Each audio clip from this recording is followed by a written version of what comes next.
So if you're in the B2B space, you most likely have some sort of list of 100 top prospects or 1,000 dream customers you would love to work with. So if you're running LinkedIn ads, you can actually use that list to advertise to those specific companies now.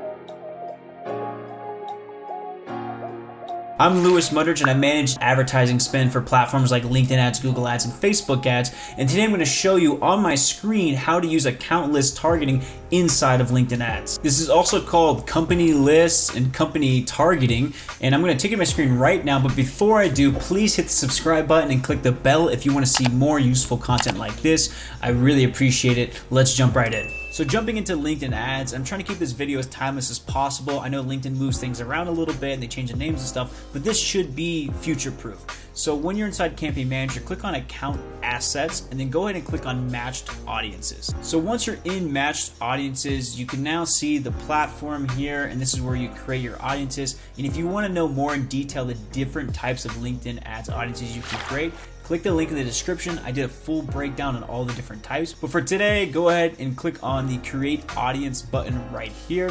It's going to have a drop down underneath Upload a List, Create Company/Contact List. Click on that. Cool. So here we are, and this is basically almost there. What we're focusing on today is the company list. Here's some best practices as well. They recommend at least 1,000 companies, maximum 300,000 companies, and ensure you have at least one of the following: the company name, company website, company email, domain, LinkedIn page. So what I typically do is I just have the company name and company website, and that's good enough.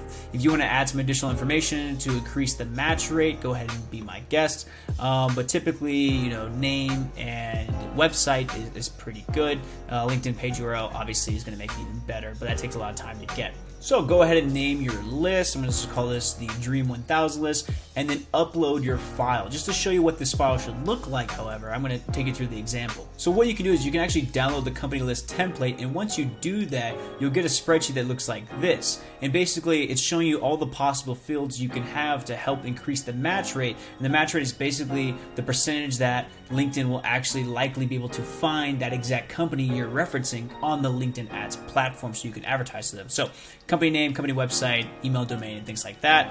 Stock symbol, industry, internet, the LinkedIn pages have the industry there. Location, and then country.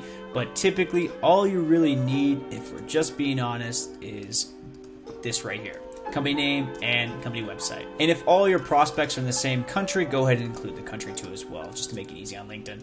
So once you have that list of 1,000 minimum recommended, go ahead and select it from your computer and then upload it here. Give LinkedIn about a day or so to process that list and then assign it to people you can actually target on LinkedIn ads. So that's it for the uploading side of things, but I'm going to show you how to actually use these audiences in your campaigns. So navigate over to your campaigns, create a new campaign.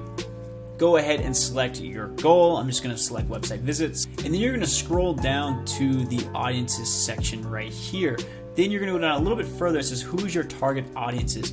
You're then going to click on audiences and then go over to list upload. And when you click on list upload, you'll actually have access to that list you uploaded of the company contacts with how many people you might be able to target with them. So it'll actually show you the targetable size over here in this little widget window, and how many people you'll be able to get. You can also see like what your cost per click will be, what your impressions will be, and so on and so forth. And if it's too small, then of course make your list bigger and try again. Go back and upload the list with a bigger dream list size. But this is really great way to get in front of the exact right people you would love to be your customers on LinkedIn. Here are some bonus tips to help out this targeting process and make sure you're getting in front of the right people. Well, for one, you can actually use some online tools to enrich your data. So you can provide a list of company names or website names, and it actually enrich them and give you the social media profiles, the LinkedIn profiles, things like that you can upload to LinkedIn, specifically LinkedIn profiles, to help increase the match rate. And one super important point is that when you're using this type of targeting on LinkedIn,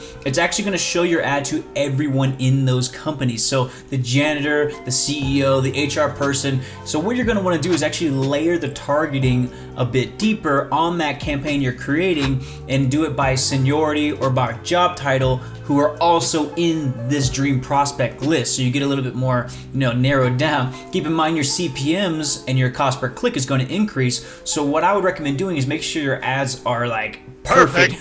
Because you need to keep your cost per lead down. A great way to do this is by using LinkedIn Legion forms. I actually have an in-depth video, check the link in the descriptions, about how to create these with video ads to get some really good cost per lead. And that is it. I hope you got some value out of this video. If you need any help with LinkedIn ads, please feel free to reach out to me and my team, and feel free to subscribe. I'll see you on the next video.